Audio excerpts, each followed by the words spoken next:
Sahabat Rema yang terkasih, dari Matius 11 ayat 20-24 kita belajar sesuatu yang baik. Firman Tuhan mengatakan bahwa kita mengalami berkat-berkat Tuhan, tanda-tanda dan banyak mujizat yang baik bagi hidup kita. Hidup kita sebenarnya juga adalah sebuah mujizat, karena kita menerima berkat tanpa kita minta, dan berkat itu mengalir bahkan detik demi detik tidak pernah Tuhan meninggalkan kita. Sedikit saja Tuhan lalai atau sedikit saja Tuhan meninggalkan kita, maka selesailah hidup kita. Kalau kita melihat bahwa ada banyak mujizat, ada banyak miracles yang kita alami dalam hidup ini, maka tuntutan yang lain yang Tuhan inginkan bukan sesuatu yang banyak. Tuhan hanya menginginkan pertobatan kita. Melalui sabda Tuhan hari ini kita tahu bahwa Tuhan tidak menginginkan balasan.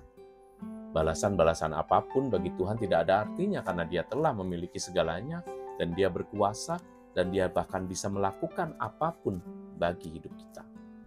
Tetapi yang terpenting kalau kita mau berubah, kalau kita mau menjadi berkat, kalau kita sungguh-sungguh bertobat atas kesalahan dan dosa kita sehingga tidak menyusahkan orang lain, tidak menyusahkan hidup bersama, bahkan kita boleh menjadi bagian dari cara Tuhan atau perpanjangan tangan Tuhan untuk memberkati orang-orang yang berada di dekat kita, itulah yang diinginkannya ketika Dia memberikan berkat-berkat istimewa itu.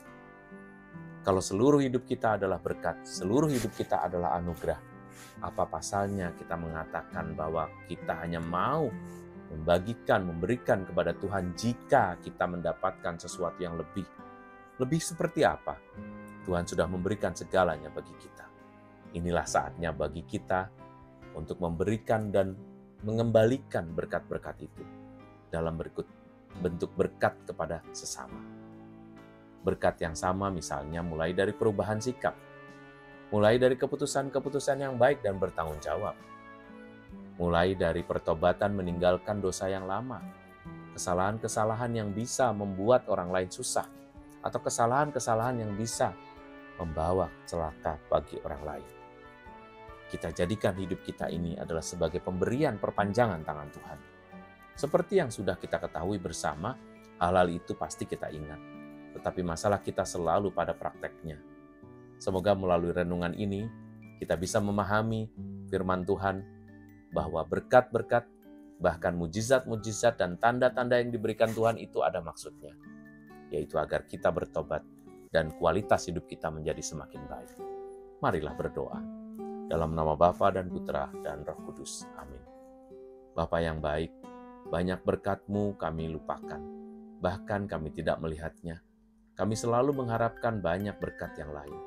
Tetapi ternyata ada begitu banyak hal yang sudah kami terima dari kemurahan-Mu. Berikanlah kepada kami hati yang terbuka, sehingga kami mengingat bahwa Engkau sungguh baik dan sudah sangat baik kepada kami, memberikan segala sesuatunya bagi hidup kami.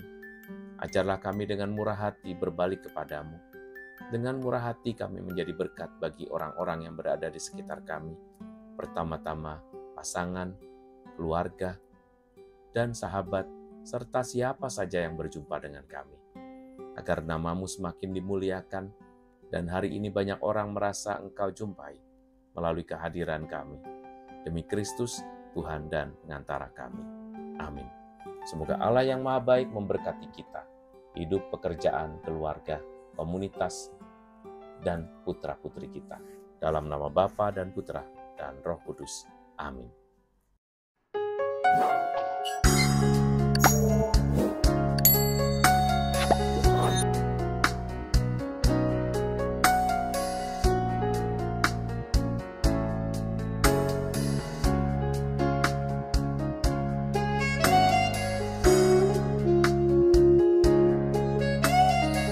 Sahabat Rema, sampai jumpa dalam program berikutnya.